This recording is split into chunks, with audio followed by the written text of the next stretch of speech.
Oh man, I have a presentation to do right now, and I'm just so nervous. I never know how to prepare for these kind of things. Don't worry, Julie. We made this thing that is sure to help you prepare. Oh man, how could I have forgotten? Yola Volok, Christine Jang, Harmony Dashit, and I, Julie Bush, made an app called StagedFright. It lets you practice public speaking in virtual reality. Let's give it a try.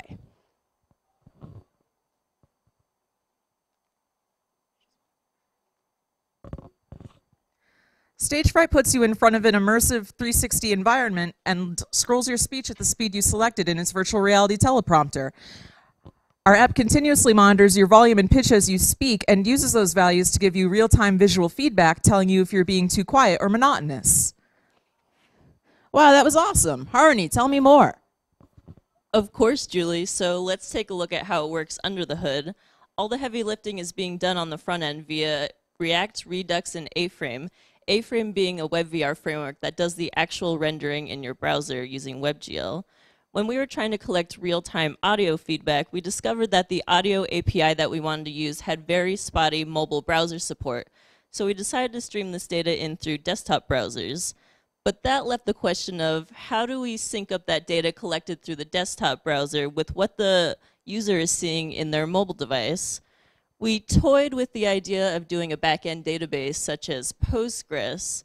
However, we ended up going with Firebase for its scalability and performance. Now the data is streamed in through the browser, updates the user session 60 times a second to update what they're seeing in their mobile device. Christine, do you want to explain how the audio analysis works? Sure thing, Harmony. Thanks. Here's how we implemented real-time client-side audio processing. So our approach is informed by linguistics research on what makes an effective public speaker. Generally, it's recommended A, to speak loudly, and B, to use varied intonation, so we wanted to give feedback along those lines. To get the volume of your speech, we start by taking the amplitude of the speech signal and then applying time smoothing, because instantaneous measures are way too erratic to make for useful feedback. As for pitch, we start by transforming and filtering the speech signal down to get the fundamental frequency of your voice. Then we convert frequency in hertz, a purely acoustic measure, to pitch in semitones, which is more intuitively correlated with how we as humans perceive sounds. Tone changes are measured as the standard deviation of pitch over a moving time window. When it's too small, we tell you, hey, you're being monotonous. But that's not all we've got planned for StagedFright. Now, is it, Yola? It sure is not, Christine. We are truly excited about our application and have already started looking into some additional features.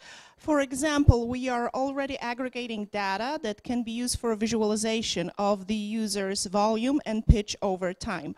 Also, incorporating Watson API allows us to inform the user how accurate their speech was by comparing the text captured by Watson API to the text originally entered by the user into our application. We have looked into both of these concepts but haven't been able to fully implement them at this point. In addition, we would like to look into customizing the speech delivery settings, for example, add a more intimate environment of a conference room, or perhaps even an inside of the elevator to practice your elevator pitch. In conclusion, I just would like to add that it has been a pleasure and a lot of fun to work on StagedFright. Please feel free to check out our application deployed at stagedfright.com, and thank you for being such a gracious audience.